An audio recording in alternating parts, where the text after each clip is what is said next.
Chief of army staff general Syed Asim Munir نے عید الفطر کے موقع پر جنوبی وزیرستان کے علاقے بانا اور ڈیرہ اسماعیل خان کے چہکان کا دورہ کیا۔ آرمی چیف نے مغربی سرحد پر تعینات افسران اور جوانوں کے ساتھ عید منائی، عید کی نماز بھی ادا کی۔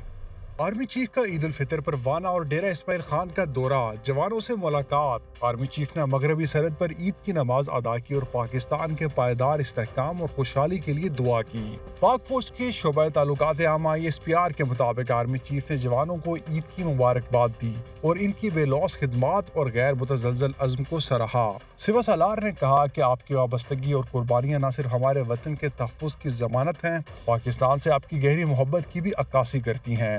آرمی چیف نے مسلح افواج، قانون نافذ کرنے والے اداروں اور خیبر پختونخوا کے بہادر عوام کی کارکردگی کو بھی سراہا اور کہا کہ وہ ہمیشہ دہشت گردی کے خلاف ثابت قدم رہے ہیں۔